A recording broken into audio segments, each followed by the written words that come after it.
김장하고 가야지. 배추가 이미 다 절구졌는데 도대체 생각이 있는 거야? 어머님, 저한테 왜 이러세요? 엄마의 임종도 못 봤는데 장례식은 가야죠. 며느리는 구슬프게 울며 애원하지만 시어머니는 아랑곳하지 않습니다. 도대체 무슨 일이 있었던 걸까요? 평범해 보였던 그 며느리에게 말입니다.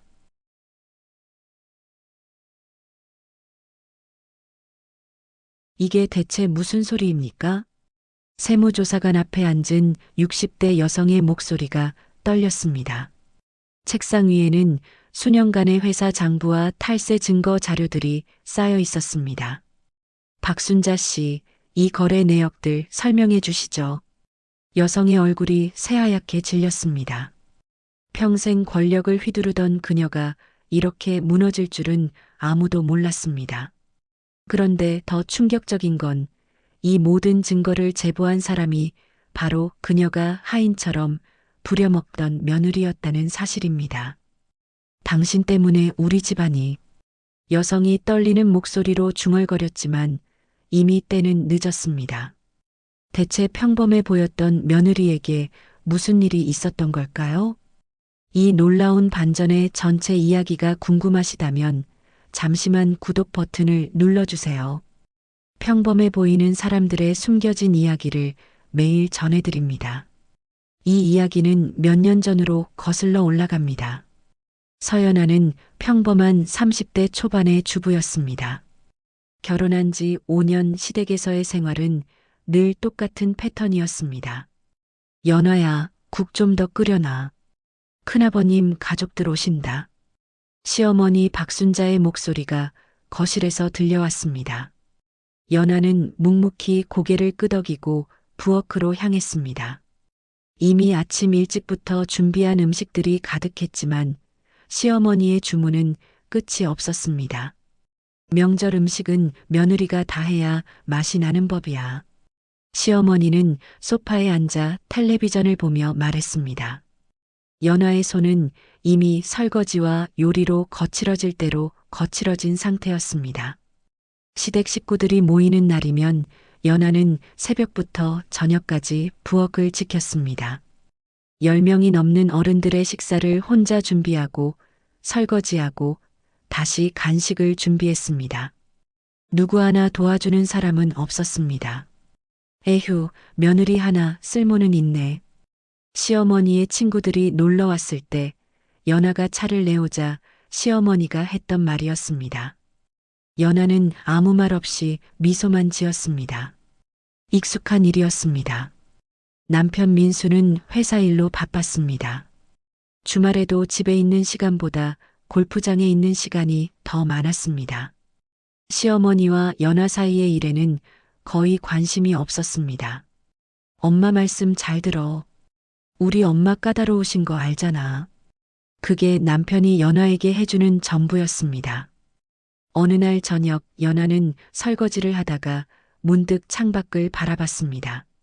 저 멀리 불 켜진 오피스 빌딩이 보였습니다. 한때 자신도 저런 곳에서 일했던 때가 있었습니다. 하지만 그건 이미 까마득한 과거의 일처럼 느껴졌습니다. 연아야, 내일 큰집 제사인데 음식 준비 좀 해놔. 시어머니의 목소리에 연아는 현실로 돌아왔습니다. 그녀는 조용히 대답했습니다. 네, 어머님. 참는 게 미덕이라고 배웠습니다. 며느리는 원래 이렇게 사는 거라고 들었습니다. 연아는 그렇게 믿으며 하루하루를 견뎌냈습니다. 아직 그녀는 아무것도 모르고 있었습니다. 곧 자신의 인생을 완전히 바꿀 사건이 다가오고 있다는 것을. 시댁 생활이 유독 힘들었던 건 연아만 다르게 대우받았기 때문이었습니다. 형님 댁수진이는 직장도 다니면서 집안일도 잘하던데. 시어머니는 틈만 나면 다른 집 며느리와 비교했습니다. 하지만 정작 그 며느리는 친정어머니가 일주일에 2번씩 와서 도와주고 있다는 사실은 말하지 않았습니다. 연아의 친정은 달랐습니다. 어머니는 작은 식당을 운영하시며 혼자 생계를 꾸려가셨습니다. 아버지는 연아가 대학교 다닐 때 돌아가셨습니다. 우리 딸 힘들지? 한 달에 한 번 겨우 만나는 친정 어머니는 연아의 거친 손을 보며 눈시울을 붉혔습니다. 연아는 괜찮다고 웃으며 대답했지만 어머니는 다 알고 계셨습니다. 엄마, 정말 괜찮아요. 시댁분들이 잘해주세요. 거짓말이었습니다. 하지만 어머니를 걱정시키고 싶지 않았습니다. 시어머니는 연아의 친정을 노골적으로 무시했습니다. 쯧쯧, 시집 올 때 가져온 것도 없으면서 명절 때마다 시댁 친척들 앞에서 이런 말을 서슴지 않았습니다. 연아는 고개를 숙인 채 참았습니다. 남편은 옆에 있어도 못 들은 척했습니다.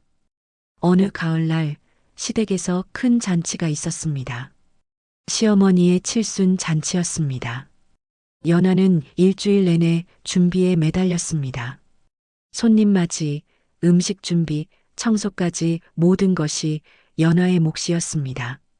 잔치 당일 시어머니는 화려한 한복을 입고 손님들을 맞이했습니다. 우리 며느리가 음식 솜씨가 좋아서 다 손수 준비했답니다. 손님들 앞에서는 그렇게 말했습니다. 하지만 뒤에서는 달랐습니다. 이 나물 왜 이렇게 짜? 간도 제대로 못 봐? 부엌에 들어온 시어머니는 연아를 향해 쏘아붙였습니다. 연아의 눈에 순간 눈물이 맺혔지만 꾹 참았습니다. 그날 밤 모든 손님이 떠나고 설거지를 마친 연아는 새벽 2시가 되어서야 잠자리에 들 수 있었습니다. 온몸이 쑤셨지만 아무도 수고했다는 말 한마디 건네지 않았습니다. 연아는 천장을 바라보며 생각했습니다. 언제까지 이렇게 살아야 하나. 하지만 이내 그 생각을 지웠습니다. 이게 며느리의 삶이라고, 모두가 그렇게 산다고 스스로를 달랬습니다. 그러나 연아는 몰랐습니다. 곧 자신의 인내심을 시험할 거대한 사건이 닥쳐오고 있다는 것을, 그리고 그 사건이 모든 것을 바꿔놓을 거라는 것을. 그의 겨울이 시작될 무렵이었습니다. 따르릉. 연아의 휴대폰이 울렸습니다. 낯선 번호였습니다. 여보세요? 환자 보호자이신가요? 어머님이 식당에서 쓰러지셔서 지금 응급실에 계십니다. 연아의 손에서 전화기가 떨어질 뻔했습니다. 급히 시어머니를 찾아갔습니다. 어머님, 친정엄마가 쓰러지셔서 병원에 가봐야 할 것 같아요. 시어머니는 텔레비전을 보다 말고 연아를 쳐다봤습니다. 지금 다음 주 토요일에 친척들 다 온다는 거 알지? 김장도 해야 하고. 하지만 어머님이 응급실에. 응급실이면 의사들이 있겠지. 당장 죽는 것도 아닐 텐데 뭘 그래. 김장이 먼저야. 연아는 믿을 수 없다는 표정으로 시어머니를 바라봤습니다. 하지만 시어머니의 얼굴에는 조금의 미안함도 없었습니다. 연아는 남편에게 전화했습니다. 여보, 엄마가 응급실에 계신데 내가 좀 다녀와도 될까? 엄마 허락받았어? 그게 어머님이 김장 때문에 안 된다고. 그럼 어쩔 수 없지. 우리 엄마 말씀 거역하면 안 돼. 병원은 내가 대신 들를게. 연아는 전화를 끊고 주저앉고 싶었습니다. 하지만 그럴 수도 없었습니다. 시어머니가 부엌으로 들어와 말했습니다. 김장 배추 200포기 주문했어. 내일 새벽에 도착한대. 혼자 하기 힘들면 친정 엄마한테 와달라고 해. 어머님이 병원에 계신데요. 그러게 평소에 건강관리를 하지. 어쨌든 김장은 해야 돼. 다음 주에 친척들 모이는데 김장 안 되어 있으면 우리 집안 망신이야. 연아는 아무 말도 할 수 없었습니다. 다음 날 새벽 배추가 도착했습니다. 200포기의 배추가 마당을 가득 채웠습니다. 연아는 떨리는 손으로 휴대폰을 들었습니다. 남편에게서 온 문자였습니다. 장모님 상태 안 좋으시대. 빨리 와보래. 연아는 다시 시어머니를 찾아갔습니다. 어머님, 엄마 상태가 안 좋으시대요. 제발 다녀오게 해주세요. 시어머니는 차갑게 대답했습니다. 김장 200포기 다 끝내고 가. 그게 며느리 도리야. 그날 저녁 연아는 또 다른 전화를 받았습니다. 친정어머니가 돌아가셨다는 소식이었습니다. 연아의 손에서 전화기가 떨어졌습니다. 그녀는 그대로 바닥에 주저앉아 목 놓아 울었습니다. 시어머니는 방에서 나와 연아를 내려다보며 말했습니다. 슬픈 건 알겠는데 김장은 내일까지 끝내야 돼. 울 시간 있으면 배추나 절여. 연아는 고개를 들어 시어머니를 바라봤습니다. 그녀의 눈에는 더 이상 눈물이 없었습니다. 무언가 다른 감정이 그 자리를 채우고 있었습니다. 그날 밤부터 연아는 김장을 시작했습니다. 차가운 새벽 공기 속에서 혼자 배추를 씻고 절이고 양념을 만들었습니다. 손은 얼어붙고 눈물은 멈추지 않았지만 연아는 계속 손을 움직였습니다. 엄마, 어머니의 얼굴이 자꾸 떠올랐습니다. 마지막으로 만났을 때 어머니는 연아의 손을 잡고 말씀하셨습니다. 우리 딸, 너무 참기만 하지 마. 내가 얼마나 대단한 사람인지 엄마는 알아. 그때는 그 말의 의미를 몰랐습니다. 하지만 지금은 알 것 같았습니다. 다음 날 아침 장례식장에서 남편이 전화했습니다. 여보, 장례식 준비 다 됐어. 언제 와? 김장 아직 반도 안 끝났어. 그럼 어떡해? 장모님 빈소에 며느리가 없으면 어머님이 김장 다 끝내고 오래. 전화 너머로 남편의 한숨 소리가 들렸습니다. 알았어. 내가 엄마한테 다시 말해볼게. 하지만 시어머니의 대답은 똑같았습니다. 안 돼. 김장이 우선이야. 죽은 사람은 어차피 돌아오지 않아. 연아는 그 말을 전해 듣고 더 이상 아무 말도 하지 않았습니다. 묵묵히 김장을 계속했습니다. 장례식 당일 연아는 여전히 부엌에 있었습니다. 휴대폰으로 전송된 장례식장 사진을 보며 눈물을 흘렸습니다. 어머니의 영정사진 앞에 자신은 없었습니다. 친척들이 물었습니다. 딸은 어디 있어요? 남편이 대답했습니다. 시댁일이 있어서 못 왔습니다. 친척들의 수군거림이 들렸지만 연아는 그곳에 없었습니다. 이틀 밤을 꼬박 세워 연아는 김장을 끝냈습니다. 200포기의 김치가 항아리에 담겼습니다. 연아의 손은 양념으로 벌겋게 물들고 상처투성이가 되어 있었습니다. 새벽 5시 연아는 마지막 항아리 뚜껑을 덮었습니다. 그리고 천천히 일어나 집 안으로 들어갔습니다. 거실 소파에는 시어머니가 텔레비전을 보고 있었습니다. 다 끝냈어? 연아는 대답 대신 시어머니를 똑바로 바라봤습니다. 그녀의 눈빛은 이전과 완전히 달랐습니다. 시어머니가 약간 움찔했습니다. 왜 그렇게 봐? 연아는 차분하게 입을 열었습니다. 어머님, 이제부터는 제 방식대로 하겠습니다. 뭐? 내가 무슨? 친정어머니 장례식도 못 가게 하시고 김장 200포기를 혼자 하게 하신 거 잊지 않겠습니다. 시어머니의 얼굴이 붉어졌습니다. 이게 지금 대드는 거야? 며느리 주제에. 연아는 미소 지었습니다. 하지만 그 미소는 온기가 전혀 없었습니다. 주제요? 제 주제가 뭔지 곧 보여드리죠. 연아는 돌아서서 자신의 방으로 갔습니다. 시어머니는 멍하니 그 뒷모습을 바라봤습니다. 뭔가 이상했습니다. 저 며느리 5년 동안 본 적 없는 모습이었습니다. 다음 날 아침 시어머니는 평소처럼 연아를 불렀습니다. 연아야, 아침 준비 안 해? 대답이 없었습니다. 시어머니는 이상해서 부엌으로 갔습니다. 부엌은 텅 비어 있었습니다. 연아의 방문을 두드렸습니다. 들어오세요. 방 안에 들어간 시어머니는 깜짝 놀랐습니다. 연아가 정장을 입고 노트북 앞에 앉아 있었습니다. 머리는 깔끔하게 올려 묶었고 화장도 했습니다. 5년 만에 처음 보는 모습이었습니다. 너 뭐해? 일이요. 무슨 일? 집안일은 누가 하고? 연아는 노트북에서 눈을 떼지 않고 대답했습니다.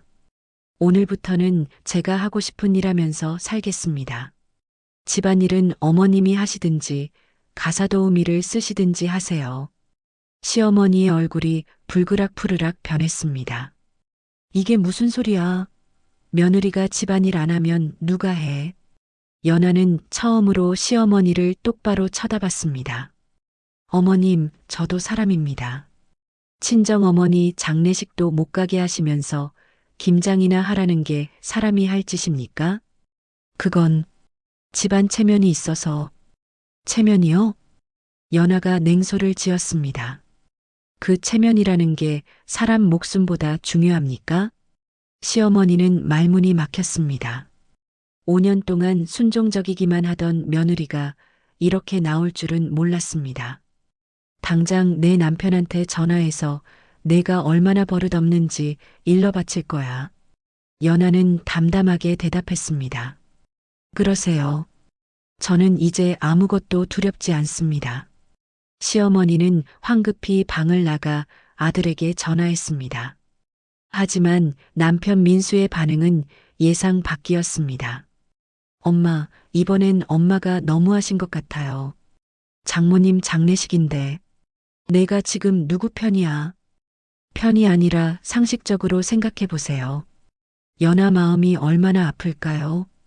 시어머니는 전화를 끊고 화가 났습니다.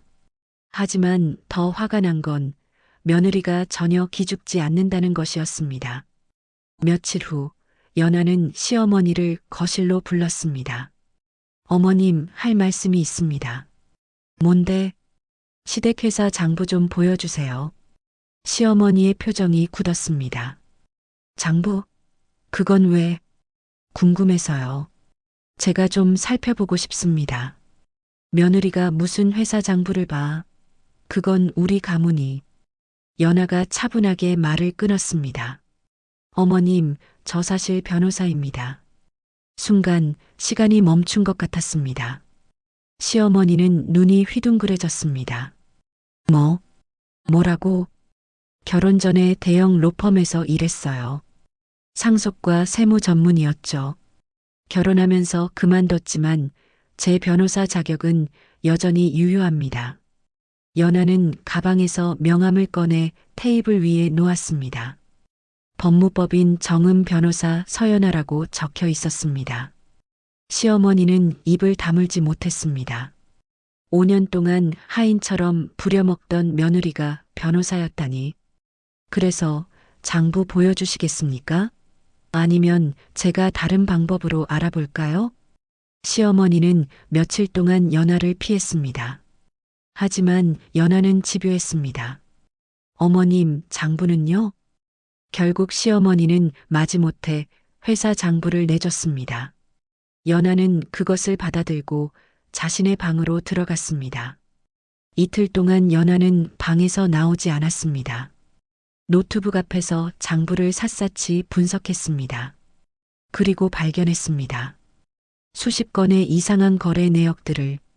가짜 영수증 처리, 허위 경비 청구, 직원들 월급 누락 신고, 세금 탈루. 전문가의 눈으로 보니 문제투성이었습니다. 이건 심각한데. 연아는 더 깊이 파고들었습니다. 시어머니 명의로 된 부동산도 조사했습니다. 알고 보니 그 부동산들은 원래 남편의 아버지, 즉 시아버지 명의여야 할 것들이었습니다. 시아버지가 돌아가시고 나서 시어머니가 상속 과정을 조작한 흔적이 보였습니다. 법정 상속인인 남편의 지분을 빼돌려 자기 명의로 만든 것이었습니다.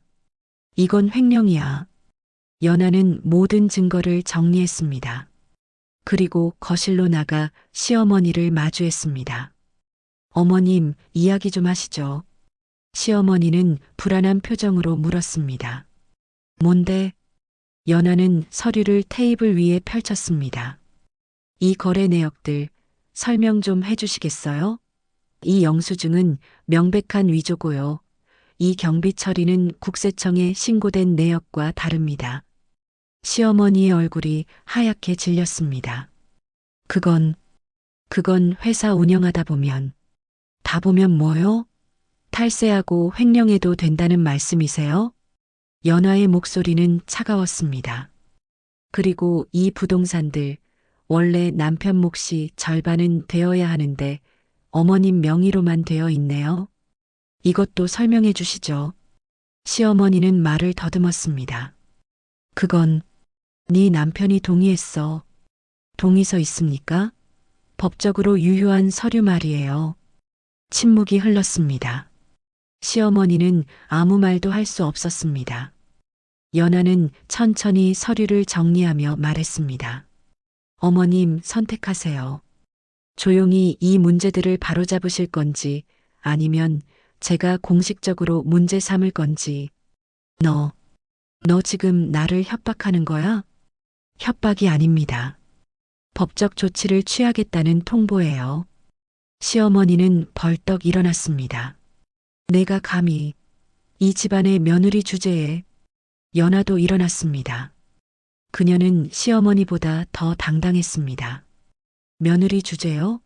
어머님, 저는 며느리이기 전에 변호사입니다. 그리고 이 불법 행위들을 알고도 묵인하면 저도 공범이 됩니다. 저는 그럴 수 없어요. 너 정말. 시어머니가 손을 들려는 순간 연하가 조용히 말했습니다. 손대지 마세요. 폭행죄로 고소할 수 있습니다. 시어머니의 손이 허공에서 멈췄습니다. 처음으로 며느리가 무서웠습니다. 저 차가운 눈빛, 저 단호한 목소리. 이 사람은 정말 할 수 있는 사람이었습니다. 연하는 서류를 가지고 자기 방으로 들어갔습니다. 문을 닫으며 마지막으로 말했습니다. 이틀 드릴게요. 생각해 보세요. 이틀이 지났지만 시어머니는 아무런 답을 주지 않았습니다. 대신 연하의 남편을 불러 울며 호소했습니다. 민수야, 내 와이프가 나를 협박해. 회사 문제로 고소하겠대. 남편은 연하를 찾아왔습니다. 여보, 엄마한테 너무한 거 아니야? 연하는 차분하게 대답했습니다. 당신 어머니가 탈세하고 당신 상속분을 가로챈 거 알아요? 남편의 얼굴이 굳었습니다. 그게 무슨 소리야? 연하는 정리해둔 서류를 남편에게 보여줬습니다. 모든 증거와 함께. 남편은 서류를 보며 점점 얼굴이 창백해졌습니다. 이게 진짜야? 전부 사실이에요. 당신 아버지가 돌아가시고 나서 당신 어머니가 한 짓들이에요. 남편은 주저앉았습니다. 믿고 싶지 않았지만 증거는 명백했습니다. 그럼 어떻게 해야 해? 법대로 하면 돼요. 당신이 받아야 할 상속분 찾고 회사는 세무조사 받아서 제대로 정리하면 되죠. 그날 밤 시댁은 난리가 났습니다. 시어머니는 연하를 내쫓으려 했지만 남편이 처음으로 어머니에게 맞섰습니다. 엄마, 이건 엄마가 잘못하신 거예요. 고치셔야 해요. 내가 지금 누구 편이야? 편이 아니라 옳고 그름의 문제예요. 결국 시어머니는 아무것도 바꾸지 않겠다고 버텼습니다. 연하는 더 이상 기다리지 않았습니다. 다음 날 연하는 국세청과 검찰에 모든 자료를 제출했습니다. 정식으로 탈세와 횡령을 고발했습니다. 일주일 후 세무조사관들이 시댁 회사에 들이닥쳤습니다. 시어머니는 겁에 질린 얼굴로 전화했습니다. 연하야, 제발. 이거 취소할 수 없어? 이미 늦었어요. 어머님이 기회를 주셨을 때 바로 잡으셨어야죠. 제발, 우리 가문이. 가문이요? 제 친정어머니 장례식 때는 가문 생각 안 하셨잖아요. 연하는 전화를 끊었습니다. 조사 결과는 참담했습니다. 10년간의 탈세액이 수억 원, 횡령 금액도 상당했습니다. 회사 계좌는 동결되고 시어머니는 검찰 조사를 받게 되었습니다. 그날이 바로 이 이야기의 시작, 세무조사관 앞에 앉은 시어머니의 모습이었습니다. 이게 대체 무슨 소리입니까? 시어머니는 떨리는 목소리로 물었지만 조사관들은 차갑게 증거를 내밀었습니다. 박순자 씨, 이 모든 증거는 고발인이 제출한 겁니다. 고발인이 누구예요? 당신 며느리 서연아 변호사입니다. 시어머니는 그 자리에서 무너졌습니다. 5년 동안 하인처럼 부렸던 며느리에게 모든 것을 잃은 것입니다. 회사는 결국 파산했습니다. 부동산은 대부분 몰수되거나 경매로 넘어갔습니다. 시어머니는 허름한 원룸으로 이사했습니다. 한때 권력을 휘두르던 여자는 이제 홀로 쓸쓸히 살아가고 있었습니다. 모든 것이 정리되고 6개월이 지났습니다. 연하는 다시 변호사 일을 시작했습니다. 5년의 공백이 있었지만 그녀의 실력은 녹슬지 않았습니다. 오히려 시댁에서의 경험이 그녀를 더 강하게 만들었습니다. 어느 날 남편 민수가 연하를 찾아왔습니다. 여보, 이거. 그의 손에는 봉투 하나가 들려 있었습니다. 친정어머니가 맡겨두셨던 유언장이었습니다.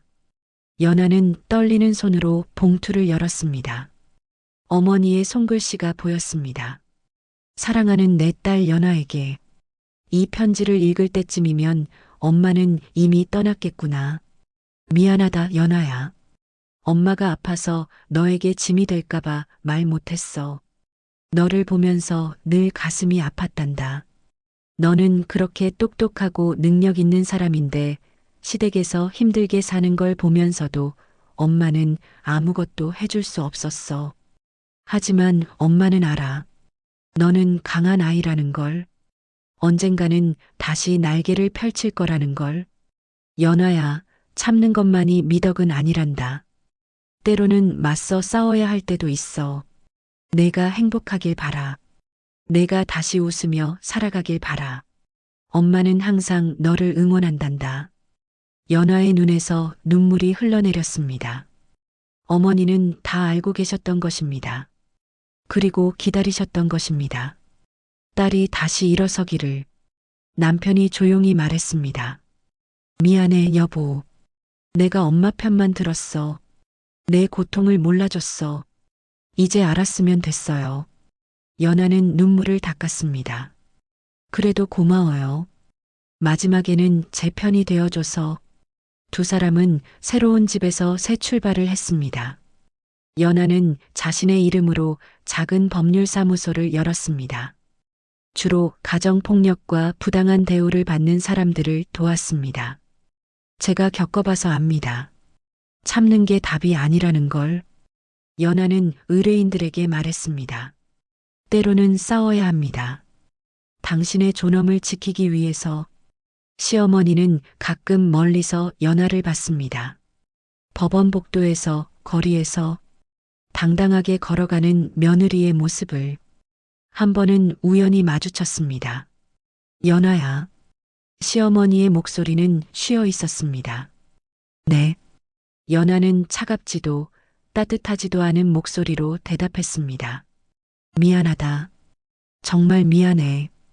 시어머니의 눈에서 눈물이 흘렀습니다. 너를 사람으로 안 봤어. 그냥 집안일 하는 도구로만 생각했어. 내가 얼마나 훌륭한 사람인지 몰랐어. 연하는 잠시 침묵했습니다.